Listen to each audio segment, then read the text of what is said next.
महाराष्ट्र शासनाच्या वतीनं शक्तिपीठ महामार्ग सध्या त्याचं भूसंपादन करण्याची प्रक्रिया सुरू आहे। परंतु अशातच अंबाजोगाई तालुक्यात धायगुडा, पिंपळा, गिरवली, आपेट, गिरवली, बावणे, गित्ता, भारज, नांदगाव आदी शेतकरी बांधवांनी एकजुटीनं भारज येथे एकत्रित बैठक घेतली आणि बैठक घेऊन सातत्यानं या महामार्गाला विरोध केलेला आहे।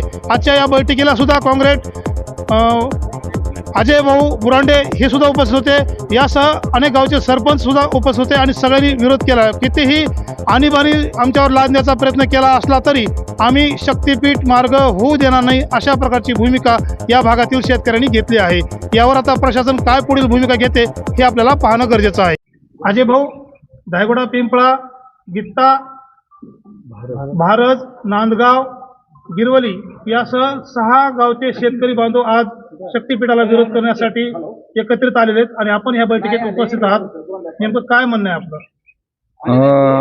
या शक्तिपीठ महामार्गाच्या अनुषंगानं भूसंपादन अधिकारी संपादन प्रक्रियेचा भाग म्हणून वारंवार ग्रामपंचायतला आणि इथल्या देवळावरती नोटीस चिटकतायत, डपकतायत।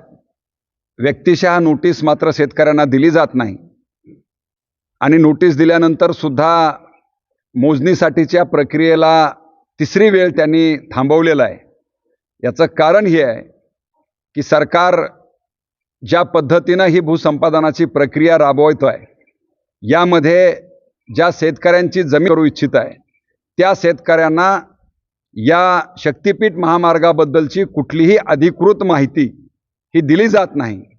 उलट पक्षी ज्या शक्तिपीठ महामार्गांची गरजच मुळात नाही आहे, हे केवळ ती जमीन संपादित होती हे शेतकरीच नाही तर महाराष्ट्रामधले अर्थतज्ञ, महाराष्ट्रामधले निसर्गप्रेमी, महाराष्ट्रातले पर्यावरण तज्ञ आणि एकूण राजकीय आणि सामाजिक क्षेत्रात काम करणाऱ्या सर्व लोकांचे रिपोर्ट्स आहेत की जो रस्ता रत्नागिरी नागपूर अस्तित्वात असताना सुद्धा ज्याचा अट्टहास या शक्तिपीठ महामार्गाचा चालवलेला आहे, हा अत्यंत चुकीचा आणि 27,000 एकर जमीन आणि 86,000 कोटी रुपयाचा चुराडा केवळ उद्योगपती कॉर्पोरेट मित्रांच्या भल्यासाठी आणि सरकारच्या कमिशनपोटी हजारो कोटी रुपयासाठी चाललाय की काय, अशा प्रकारची शंका सबंध महाराष्ट्रामध्ये निर्माण झालेली आहे।